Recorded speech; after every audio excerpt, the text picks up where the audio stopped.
तो खैरियत से होंगे। हमारा जो अभी टॉपिक चल रहा है वो ड्रॉप शिपिंग में चल रहा है। अब कल मैंने आपको थोड़ा बताया था, आज मैं आपको ना प्रैक्टिकल स्क्रीन शेयरिंग कर रहा हूँ कि इसमें ड्रॉप शिपिंग में किन पॉइंट्स का ख्याल रखना है और प्रॉफिट कैलकुलेशन कैसे करनी है। ठीक है जी।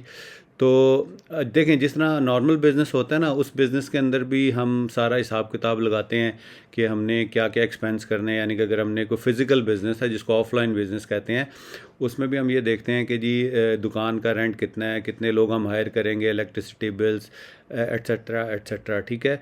उसी तरह जो हम ना जो ऑनलाइन बिज़नेस है उसमें भी प्रॉफिट कैलकुलेशन के लिए डिफरेंट पैरामीटर्स का ध्यान रखते हैं, जिसको मद्देनज़र रखते हुए हमने काम करना होता है। अदरवाइज़ अगर हम इसी तरह आंखें बंद कर शुरू कर देंगे तो फिर हम लॉस करेंगे। ठीक है जी।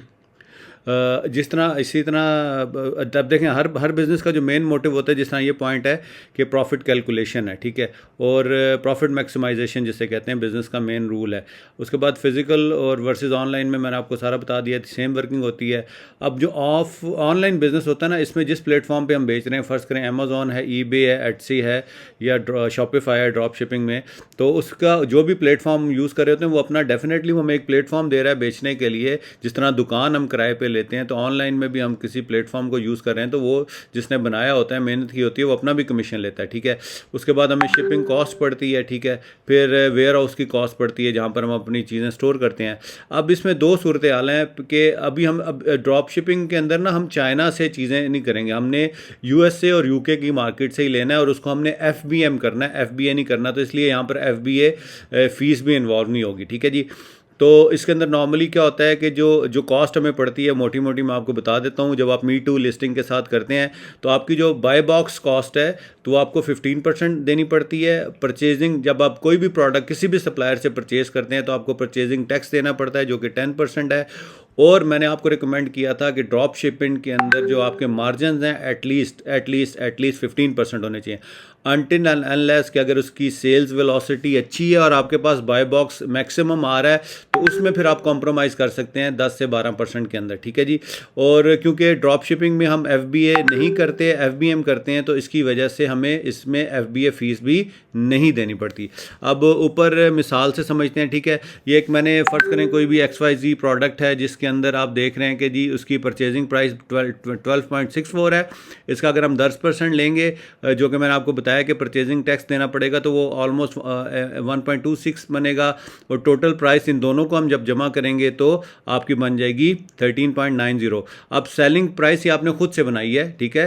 ये 22.84 आपने इसकी सेलिंग प्राइस डिसाइड की है। अब इस पर बाय बॉक्स अगर आप लेंगे तो इसका 3.43% आपको पड़ेगा 15% के हिसाब से। तो टोटल कॉस्ट आपकी ये चली जाएगी 13 को, और क्या नाम है, इसको आप जमा करेंगे, सॉरी किधर गया, 13.90 को और 3.43 को जमा करेंगे तो 17.33 हो जाएगा। ठीक है। तो इसमें से आप जो आपकी अपनी परचेजिंग है और उसमें जो सेलिंग प्राइस है उसको माइनस करेंगे तो आपका ये प्रॉफिट बन जाएगा 5.51।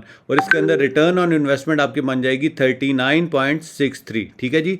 तो अब ये देखें, ये एक सिनेरियो मैंने आपको बता दिया। इसके नीचे मैंने सेम फार्मूला जो कैलकुलेटर है इसको कॉपी पेस्ट कर दिया। अब हम एज्यूम करते हैं कि हम नेक्स्ट प्रोडक्ट कोई भी ले रहे हैं, उसकी हमारे पास परचेजिंग प्राइस है 15। ठीक है। और हम उसकी जो सेलिंग प्राइस है वो हम ये देखें, कैलकुलेशन ने अपनी कैलकुलेशन खुद भी कर दी। हमने इसमें दो चीज़ें डालनी है, परचेजिंग प्राइस और सेलिंग प्राइस। अब सेलिंग प्राइस ये जो हमने फिजिकल डालनी है, सेलिंग प्राइस मैं फ़र्ज़ करें इसकी रख लेता हूँ 20। ठीक है। और अब ये देखें, इसमें हमें मार्जिन 3.03 आ रहा है।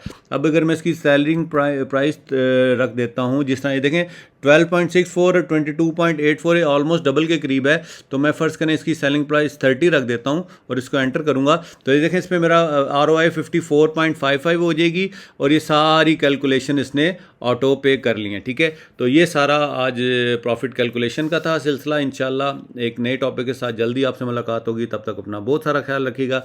मेरी इन्फॉर्मेटिव वीडियोज़ अपने सर्कल में जो भी अमेज़ॉन का या ड्रॉप शिपिंग का काम कर रहे हैं उन लोगों के साथ शेयर करें ताकि उनको भी फ़ायदा और आप खुद भी फ़ायदा उठाएं। Thank you very much for listening. Take care. Allah हाफिज़।